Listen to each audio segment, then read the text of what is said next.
Let me address some of the business people and tell you another personal story. You know, I was barely 2 years into my marriage when I had been telling my wife I love to do business. She said, why don't you wait for some time? Let's settle down, stabilize, and things like that. You have a regular job. I said, no, I love to do business. I said, well, I will come home one day and tell you I've resigned. Barely 2 years into our marriage, I came home one day and told her I've resigned. And I told her, look, I don't know how business is going to go. Prepare for hard times. But God was kind to us. Right from day one, the business was doing very well. But then before the business started, I said to her, is there any particular bank you want us to open our account with, the business account? She said to me, I don't know. I like that name, Zenith. I said, Zenith. I don't know anybody in Zenith. You know, we're talking about 1992, 1993. Usually people open bank accounts where you have people that can help you and people that you know. I now remember there was somebody who was my junior colleague who was working with me at Industrial Bank, who had left the bank to join Zenith when the bank started. I said, well, my wife likes the name Zenith. Let me go and meet this other young guy. So I went to him, said, no problem. The account was opened. A few months later, I came back to meet the guy. Can you help us? We'd like to have a loan. Say, about how much? I said 2.5 million. 2.5 million naira in 1993 was a lot of money. He said, maybe we should do 1.5. Maybe that one might fly.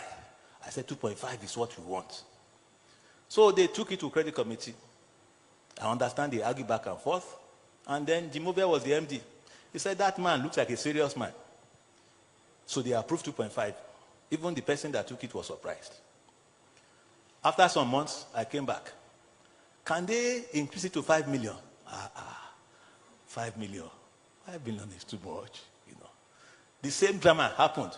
5 million was approved. We were doing good business. A few months later, I came back again. Can they consider 7.5 million? 7.5 million in 1993 was a lot of money. Anyway, to cut a long story short, 7.5 million was approved. It shows you the level of business we were doing. And then I told you the cashew story. We just finished the cashew story.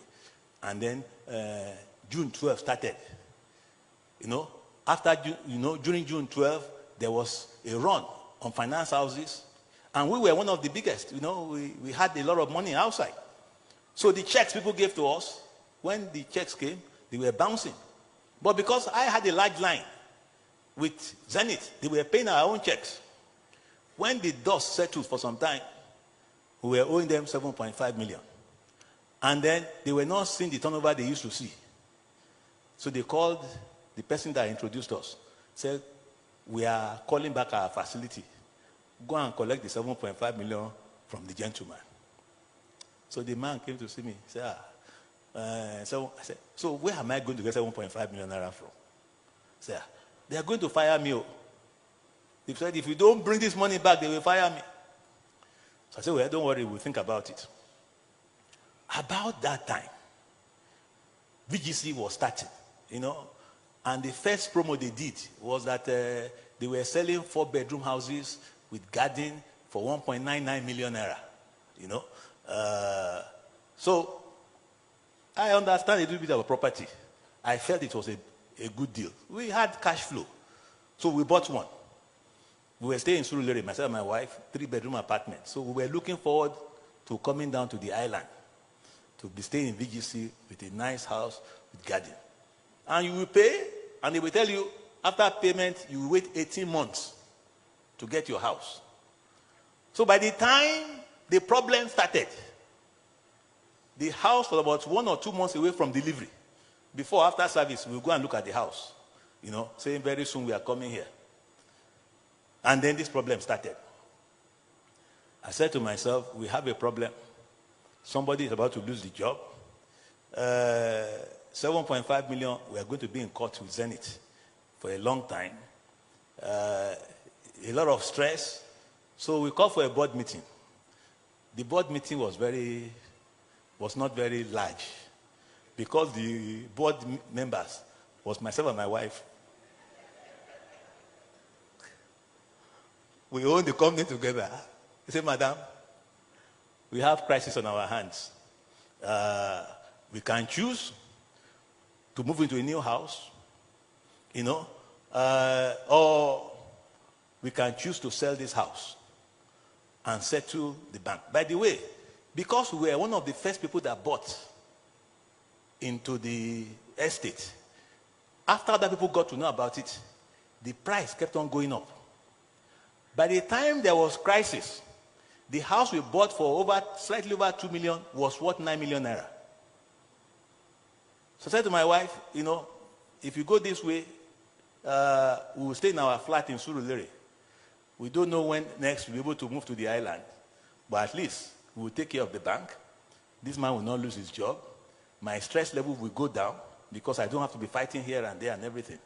And my wife agreed. She's not here now.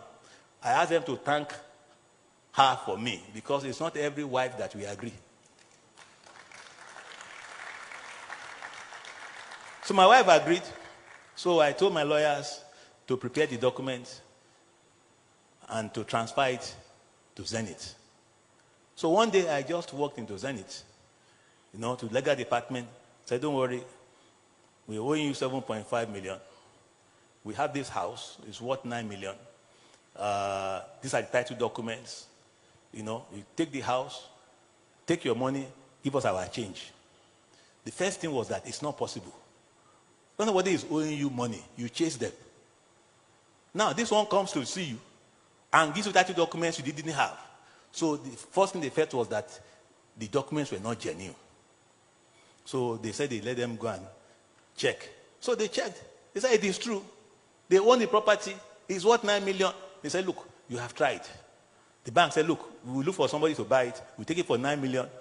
So we paid the 7.5. We got our change. We left the bank. But what did I learn from that particular experience? Number one, I saved myself and my family many years of litigation and stress. Number two, we saved somebody's job who was helping us, Number three, after the dust was settling down, I decided to go back to the banking industry. If I had not paid that money, I would not be able to go back. And if you went back, you will not have the job for long because they will see that your name is one of the people who is owing, and then the bank will pursue you, you lose your job. About 2 years later, I found a job at FSB, as a head of middle tier corporates and public sector. I was on my way to Abuja with my new MD. We were at the airport. And I saw Mr. Ovia, Jim Ovia. He said, I understand that you are back to the industry. By the way, your decision to clean up and come back is a very good one. In fact, one of our meetings, I told my staff that people have to learn to reinvent themselves. I use it as an example. By the way, you say your MD is here. I said, yes. So I pointed to him. So he walked to my MD, my new MD, and he told him, you have one of the best staff in banking in the country. Now, how much will I pay a Jim Ovia to market me? So he was marketing me. The other thing that happened was that I was head of public sector.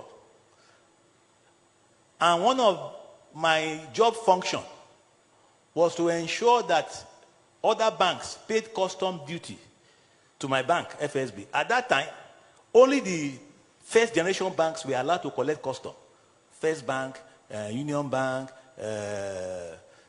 UBA, about 3 or 4 of them. The only new bank that was allowed to collect custom was my bank, FSB, because we were close to government. So all the other new generation banks, they ganged up. Zenith, Intercontinental, Oceanic, all of them, they said, look, we will ensure when we pay our custom duty, we will avoid FSB. We will pay through the first banks.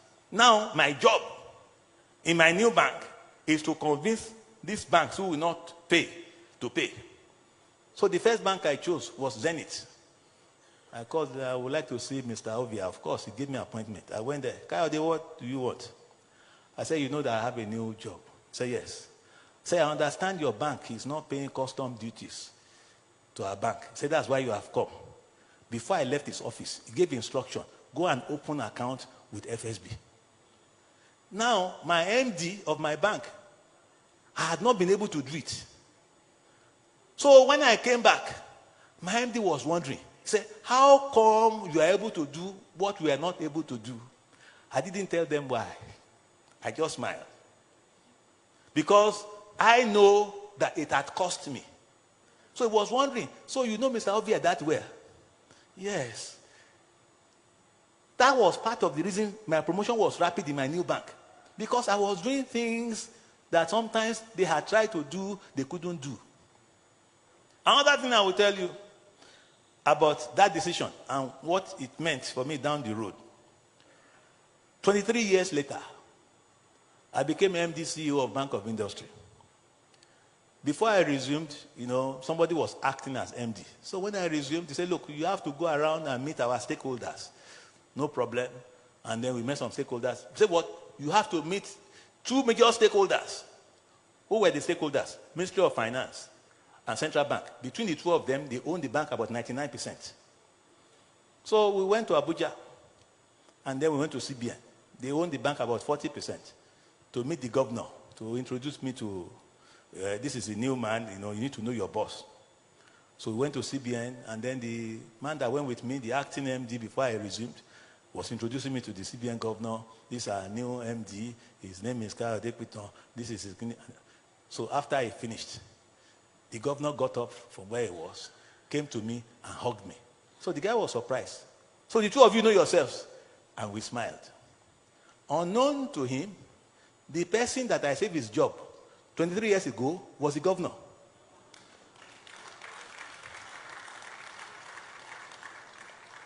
I never knew that the person that we sold our house to bail out will ever become MD of Zenith. Neither did I know that the man will become the governor. And now, he used to be my junior colleague. Now he has become my boss as CBN governor. The point is, if I didn't do what I did 23 years ago, how my tenure has been on my new job? I will tell you other things that happened.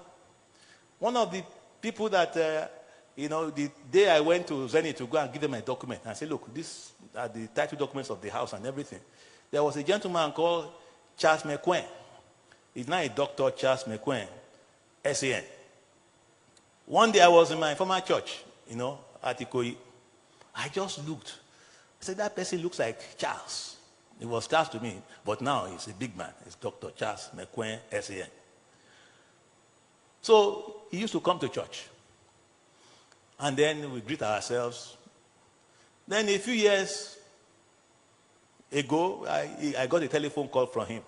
Pastor, I've been made a son. Oh, I said, congratulations. There was a case that he pursued and litigated all the way to Supreme Court. I think he even wrote a book about that, celebrated case. So I would like to come to church for Thanksgiving. And I want to come with some justices of the Supreme Court. I said to him, no problem. I said to myself, so Charles wants to come to church.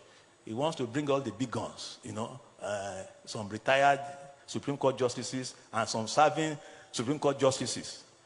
So after he has finished, I said, Charles, but there's a problem. They have transferred me from Ikoyi. I'm now in Ajah. Because for me, it was coming to church to bring them to a very decent church. Said, I'm aware you have been transferred. Say, you know where I am now? Say, yes, I know you're in Ajah. We will come to your church. I said, you will come to my church in Ajah with justices of the Supreme Court. He said, yes. Say, all I want to find out is the day you are going to be in church so that we don't come when you're not in church. Secondly, I want the address of the church. I will arrange on how they are going to come to church. On the day of Thanksgiving, Charles was there with his wife and children. And about 7 or 8 justices of the Supreme Court, retired and serving. And we had a lovely service, including some of them who were Muslim. They came to church. I now realize that Charles was telling me, it's not your church or where it's located. It's about you. People know you. Am I communicating? People know you. So what I did 23 years ago, Charles didn't forget. Even though he's a big man, said, no, don't worry, pastor. He got a coastal bus and brought these justices to the church. It was to honor God and to do thanksgiving. But he also was sending me a message. And I can go on and on and on. Now, why am I telling you this? Some of you are business people. You are going through stress. You are owing the bank money. But you have assets that you can sell off and pay what you are owing, and you can have peace. But you don't want to do it. You are killing yourself slowly. You are asking for prayer. Some of you don't need prayer. You need advice. You need wisdom. If you have 10 houses and your problem, 3 houses will solve it. Sell them and have your peace. What I told you this morning, there was somebody who had problem with one of the banks. He came to me and I told him my story. The guy did it. He kept on fighting. The guy is dead now. Probably the stress killed him. He's dead. Some of the things that we are fighting is not. Look, the God that gave you the idea to acquire it in the first place, if you have peace of mind, you can acquire it again. For as long as there is life, there is hope. By the way, we didn't leave for the island when I gave up the house with my wife. We thought we would not leave Surulere. We were in 3-bedroom in Surulere. You know what happened? 2 years later, I got a job from a bank as AGM. Normally at AGM, you don't get a house in Ikoyi. But my MD said, look, we have one 4-bedroom duplex in Victoria Island. Let them go and renovate the place for you and furnish it. So in 2 years, I was on the island. Not our own house, but the bank was paying for it.